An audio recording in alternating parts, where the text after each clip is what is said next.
This is perhaps the worst place in Uganda. All right, my friend, no one is happy here and everyone is struggling. No one has any value here. In this country, if you're not related to a politician, no matter what you do, you can't get ahead. I'm a former convict. For some reasons, I spent 8 years in prison. I won't say what it was about. Right now, I've returned to my neighborhood. For example, if someone gets into trouble or has something stolen, they come to me for help and I look into it. Because I can find someone the police would search for months in just an hour and solve the problem. People around the world are born into different living conditions and adapt to the geography in which they find themselves. Some people open their eyes to life in extremely poor shanty towns. Only a very small fraction of the people in these shanty towns are able to transition to a much better quality of life. However, many of them spend their entire lives struggling to survive under similar conditions. One such impoverished shanty town is located in Uganda, in Eastern Africa. It is the poorest, largest, and most dangerous in the country and is situated in Kampala, the capital of Uganda. The monthly income of people in this neighborhood ranges from $40 to $70. This amounts to a daily income of around $2 per person. Residents eat unhealthy food, dispose of feces and urine in their living spaces, carry clean water from distant wells, and wash their clothes and dishes by hand. Many children do not receive a proper education and do not attend school. The homes where these people live appear to be in such poor condition that most of you would never want to stay inside for more than 5 minutes. To analyze these people's lives in greater detail, we formed a team in Uganda. Together with our local friends, we visited their neighborhood. We spent a full day there and filmed their lives. Our journey began in the heart of the capital, Kampala. Uganda has a total area of 242,000 square kilometers, and it's estimated that approximately 55 million people live in this country. Kampala, the capital, overlooks Lake Victoria, and about 5 million people live in the city. There are many motorcycles in the city center, and most of the traffic seems to be motorcyclists. Everything around us was shades of yellow, and there wasn't much green space. Some apartment-style complexes are located in Kampala, where people who are better off live in 3- or 4-story buildings. The shops, on the other hand, are mostly housed in old 1- or 2-story buildings. Electrical cables run overhead, and every new street we turn onto is crowded with people. As we approach the shanty town, the paved roads of the city center give way to muddy, pothole-ridden dirt roads. This makes our motorcycle ride even more challenging. After about a half-hour ride, we arrived at the shanty town and felt a little anxious. We walked behind our local guide for a while and explored the streets. Women were doing laundry, and the side streets were filled with clotheslines.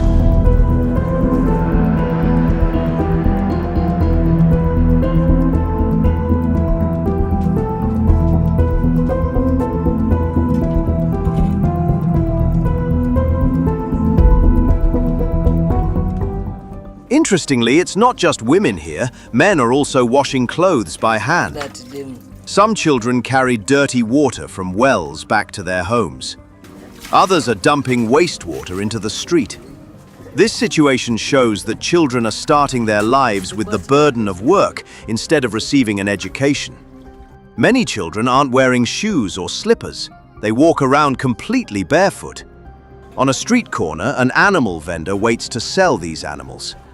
The neighborhood grocery stalls look just like this one. A few varieties of vegetables are placed on the small stall, and the vendors are trying to make money by selling them. As we continued walking along the muddy roads with puddles, we saw a woman bending over. She was scooping dirty water from a puddle and filling a plastic container with it. We learned that people who can't afford to buy water from clean water stations fill their containers with water from puddles and use it for drinking and cooking. This woman was a living example of that, and watching her really brought us down. There's absolutely no chance that this water is safe. People are stepping right through it. It could even be sewage water. Moreover, a strong odor pervades the neighborhood. The smell comes from the stream that runs through various parts of the neighborhood. People dump their toilet waste into the stream, spreading both the odor and disease. The living space for people of all ages is right in the midst of this waste. Poultry roam among this waste, using it as a food source. People in turn eat this poultry for meat. As we continued down the side streets, we saw a corner with an Ugandan flag.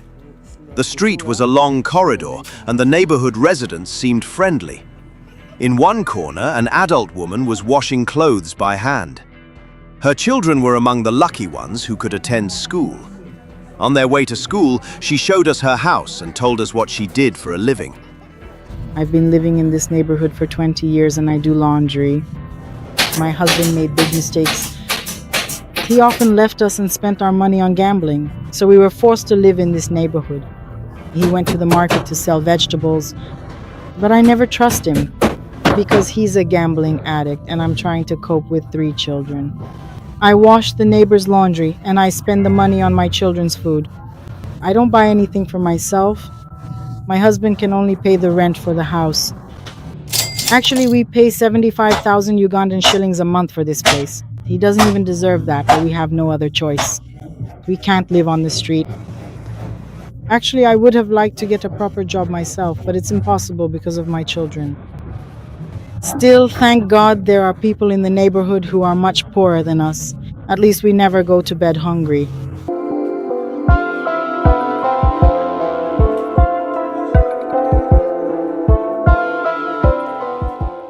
As we continued walking through the neighborhood, some young women tried to catch our attention.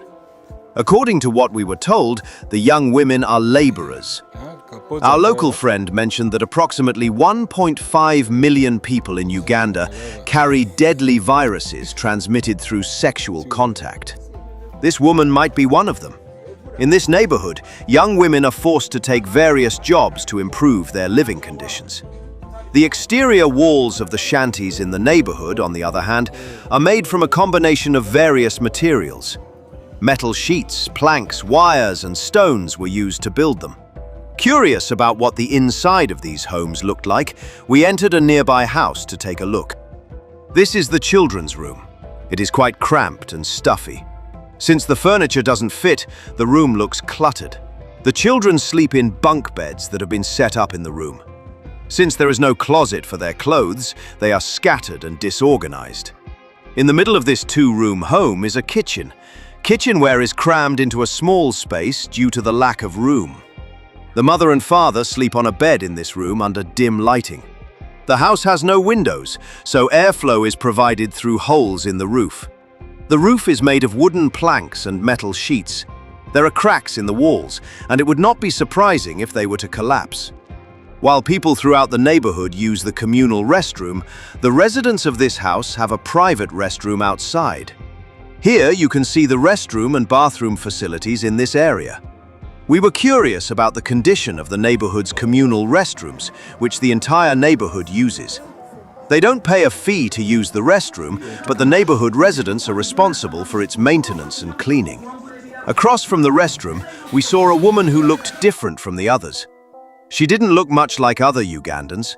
She had set up a stall in the corner where she was selling a certain kind of plant. We went over to her to figure out what the herbs were and how they were used. She was also selling birth control products. Our local friend told us that these herbs boost performance and energy. Apparently, people here take such supplements to relax and feel more energetic. Here, I sell medicinal herbs that I brought from Ethiopia. They make people feel good. People in the neighborhood are getting sick from stress. Because men have to earn money, they can't devote time and energy to their wives. So I prepare herbal remedies for men to help them regain their energy. And I sell these kinds of herbs. At the same time, it helps you feel energetic throughout the day. I sell them in bunches. 1 bunch lasts a week. The price is 3,000. You mix it with hot water and drink it, or you can chew it directly and then swallow. I only sell these herbs to adults. Most of my customers are men over the age of 50. I don't do this business in the city center because officials often walk around there. They inspect the vendors. It's safer for me to sell here out of sight.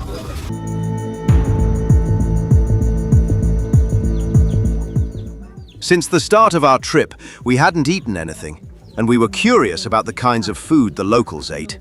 So, we visited a few street vendors.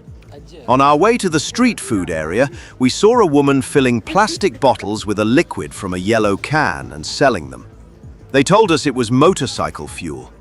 People in the neighborhood who urgently need fuel come to her and buy just enough to get by on their motorcycles. She works as a seamstress and buys fuel in cans from gas stations in the city. She adds a markup and sells the fuel to people in the neighborhood as a side job. She lives in a one-room apartment right here. It's almost like a prison cell inside, and the house where the family we saw earlier lives looks like a palace compared to this place. Seeing this was quite interesting.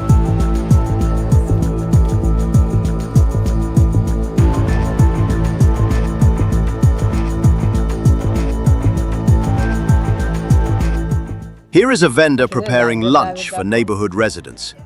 This is her restaurant. She has made rice pilaf with white rice and is cooking beans in another pot. She serves the rice by placing the beans she scoops from the pot next to it. They cook the rice by boiling it in water without adding oil. The woman works alone and uses this area to wash her hands. She also cleans the table where people eat with the same water she used to wash her hands. Asked me for a bribe. Here I sell rice dishes and boiled beans. I cook for about 30 people a day and feed the people of this neighborhood. I cook the meals in the mornings. After the lunch service, I wash the dishes. The important thing is to be able to feed people. If you serve small portions, they won't come back. That's why here it's not the taste of the food that matters, but the size of the portion. I sell a plate of beans and a plate of rice for 400. Even so, there are people who say it's expensive because no one has any money. There's no clean water to cook with. I wash the dishes with water without detergent. I cook the rice without oil. The situation is bad. After chatting with her for a bit, we went over to another woman. The first thing that caught our attention was the contents of the metal pot. This woman was making a sweet treat made with dough and cocoa. She boils cocoa with water and sugar, then mixes it with dough that she's cooked in oil. In my opinion, selling sweets is a smart business decision. While we were there, she had a steady stream of customers. She washes her dishes in this area. Bees and flies must love the sugar because they were swarming around the container. Here I make desserts that are doughy, oily and filling. I've been living in this neighborhood for the last 5 years because my husband was here. The women here always make beans and rice. I wanted to do something different and sell it. I make the doughs you see in these buckets. I make and sell 2 buckets of dough a day. Some I just coat in sugar, and some I make with cocoa. People are happier when they eat sweet things, especially the children coming back from school love these doughs. And I can easily sell the doughs I make. Here, everyone is trying to survive. And as a neighborhood, we have a bad reputation. Still, you have to produce things like this and keep going. We can't give up on life just because we live in bad conditions. You might have your own troubles too. For example, right next to my stall, there is a sewage stream. Our most urgent need is related to clean water and hygiene. We manage to feed ourselves somehow, but we get sick, especially because of the dirty water. We are not asking for much from the government. We are not expecting new houses or high salaries from the government. We have no interest in luxury or expensive things. We just want our basic needs to be met and the security issues to be resolved. For example, there are a lot of immigrants coming to our neighborhood from Burundi. These people disrupt our way of life, try to take our jobs and create danger. The worst thing about this woman's work environment is the foul-smelling sewage water right next to her counter. They can never seem to fix it, and there are pools of sewage like this in every corner of the neighborhood. Even worse, this water is used for washing hands and relieving oneself. We saw this scene as soon as we entered the neighborhood, so I asked my local friend if there was a healthcare worker here. The fact that people in the neighborhood come into contact with this dirty water and use it for their personal needs, combined with the sewage water everywhere, definitely poses a health risk. We took a break from the street food and went to see a healthcare worker who works in the neighborhood. She works as a nurse and provides emergency medical care in the shanty town. According to her, neighborhood residents go to her first in emergency cases. If she cannot treat the patient, they are referred to a hospital. Here, I treat people with various types of different ailments. I have been an active nurse for 10 years.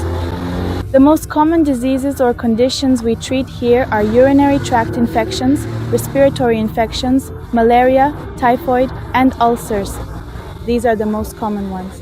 In addition to these, there are sexually transmitted diseases. In this community, the diseases that cause the most deaths are malaria and ulcers. These are the most common ones, and there are also problems caused by unprotected intercourse. There are also urinary tract infections. A number of these conditions frequently occur due to inadequate personal hygiene practices in the toilets, and they can also happen if a person has a high number of different sexual partners.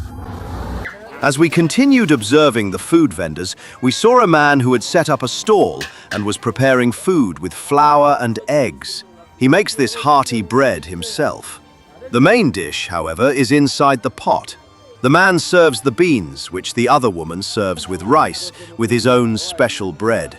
He doesn't add rice to the dish, but rather includes his own bread. He serves this to his customers in a plastic container. The portion looks quite filling.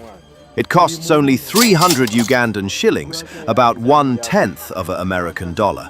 You've really found the perfect person for this interview. Now I can open up to you. This is perhaps the worst place in Uganda. All right, my friend? No one here is happy and everyone is struggling. I've been working since my childhood and I've never gone to school. Here's a dramatic story for you. My mother used to sell beans and I would stand by her side. Then one day we found out my mother had a tumor in her brain. So what happened next? Of course, my mother died. We couldn't find the money for the surgery. This is the kind of desperate and unjust place we live in. No one here has any value. I never got married and I don't dream anymore. I don't think I can ever have anything. In this country, you can sell beans for years and still end up with nothing. We were born in a place where all our efforts are in vain. The only thing I know is how to make and sell bread and beans. In this country, if you don't have political connections, no matter what you do, you can't get ahead. I don't think those who govern us care about us at all. If you're lucky, you're born outside of Africa. If not, you suffer your whole life. There is no balance or justice in life. That's the whole point. At this stall, they are selling fried fish. They look like they were cooked straight out of the water, still covered in scales and bones. They also seem overcooked and, frankly, unhealthy. If we were to eat this deep-fried fish, it seems highly likely that we'd end up with a stomachache. On the other side of the road, a mother and child were slicing potatoes and selling French fries. Since we had seen enough food for now, we decided to wander around the main squares of the shantytown and check out its market. In this square, for example, people were selling clean well water. Those who can afford it come to this area on bicycles, fill yellow jugs with water, and take them home. Some even use their bicycles to deliver water to homes for a fee. Those lacking the physical strength or health to come and get water themselves must buy it from these young water carriers at a higher price. There is no water infrastructure in the homes, and most neighborhood fountains don't work. People have no choice but to come to these central well sites for clean water. While walking through the side streets, we occasionally came across people moving erratically. They try to tell you something and ask for money. There are also butchers in the neighborhood market. If you're wondering how meat is sold in a shanty town, this is what it looks like in Ugandan shanty towns. This is what the butcher's workspace and shop look like from across the street. The butcher sells meat from various animals together. There is no refrigeration, so he cuts and prepares the meat in direct sunlight. We went inside the shop to observe how he cuts the meat. This is the butcher's workbench. The area where he cuts and portioned the meat doesn't look very hygienic. There are pieces of meat and fat on the counter. The butcher places the portioned meat onto the scale according to his customer's requests and completes the sale. One of the most interesting characters we met in this shantytown was this man. He had just been released from prison and returned to his neighborhood. While he was talking to us, he kept showing us his fist and making movements as if he were in a boxing ring. I guess he was trying to show that he was a strong man. We asked him why he had been in prison and what he was doing there now. Here in the neighborhood, I provide private security services. Those who need protection reach out to me and I ensure their safety. I'm a former convict.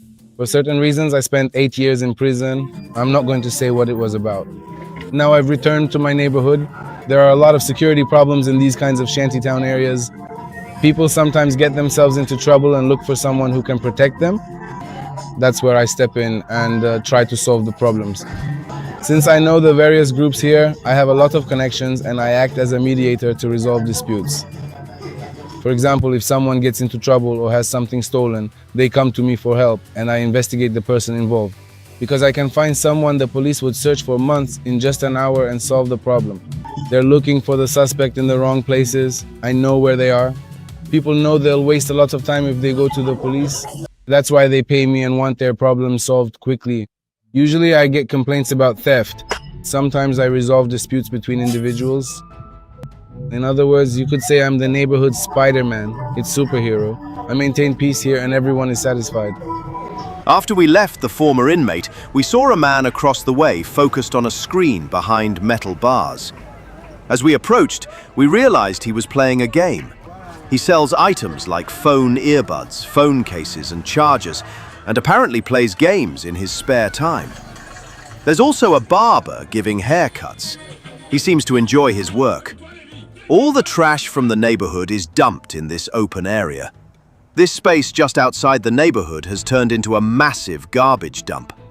Since the city doesn't collect the trash on time, it has piled up and is spreading disease in this hot weather. To get rid of the trash, the residents have resorted to burning it. As we were leaving the shantytown in the evening, we saw a woman cooking and couldn't help but stop and look at her stall. She was preparing a different kind of meal than the others. She wasn't selling fried potatoes or beans. She was selling a different kind of rice dish. As we approached a man who was eating, we saw that she was selling fried chicken and a dark brown rice dish. This is how people generally live in Uganda's shantytowns. There is no proper infrastructure for electricity, roads, or clean water. Income levels are low, and people live in unsanitary conditions. Their homes lack lighting and offer no protection from the outside. If you'd like to see more scenes of life in different parts of the world, please like this video and leave a positive comment. See you in the next video.